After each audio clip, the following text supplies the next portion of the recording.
Welcome to this module on international business law. Today, we are focusing on the rules that define the global marketplace. Think of international business law as the essential framework that governs commercial activities across national borders.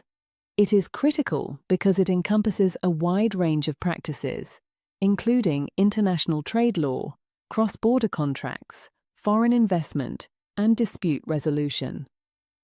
We're going to cover the key global organizations, how these laws impact corporate strategy, the complexities of trade blocs, and how to resolve disputes and protect intellectual property. Before we dive into the regulations, we need to understand the global legal frameworks that set the stage.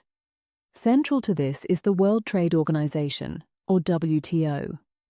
The WTO is pivotal in negotiating and resolving trade disputes between nations.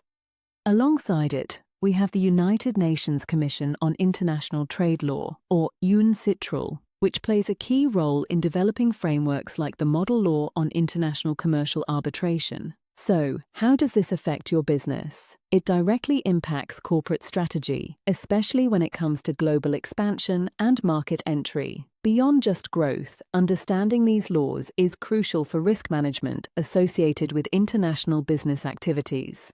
This is particularly true when dealing with trade blocs. Knowledge about other countries within a bloc is key for planning and following the rules. Businesses must keep up with changes in trade bloc regulations, as these changes can impact costs through tariffs, limit market access, and alter how a business runs. Now, let's look at what happens when things go wrong. Compliance and enforcement. Compliance means strictly following the rules set by international trade agreements. Enforcement often works by solving disputes through international arbitration or using sanctions if rules are broken. For example, countries use the WTO to settle trade issues and ensure agreements are followed. When conflicts arise, we often look to mediation and arbitration rather than standard courts.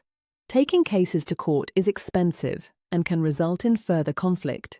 Instead, mediation is a popular alternative where a neutral person helps two sides agree. It is private, voluntary, and the parties control the final agreement. Alternatively, arbitration involves neutral arbitrators who make a decision about the conflict. Unlike mediation, arbitration is more formal, similar to court, and the decision is final and enforceable by law. Failure to comply with these laws leads to penalties. The key instruments of penalty include additional tariffs and duties, sanctions, quotas, and anti-dumping duties. Beyond financial costs, businesses may face legal proceedings, exclusion from trade agreements, reputational damage, or even denial of entry. Finally, we must discuss protecting your assets through intellectual property, or IP. Different assets require different protections. Patents protect inventions, typically for 20 years. Trademarks safeguard brand identifiers like logos to prevent confusion, while copyrights secure rights to original works like books and music. We also utilize trade secrets to keep business information confidential for a competitive edge and geographical indications to ensure only products from a specific region can use its name. To wrap up this module, remember that international business law is about more than just avoiding fines. It is a strategic tool. By utilizing compliance departments to train staff and update plans, and by seeking legal advice to navigate complex standards, you can protect your intellectual property and expand globally with confidence. Thanks for watching, and we'll see you in the next module.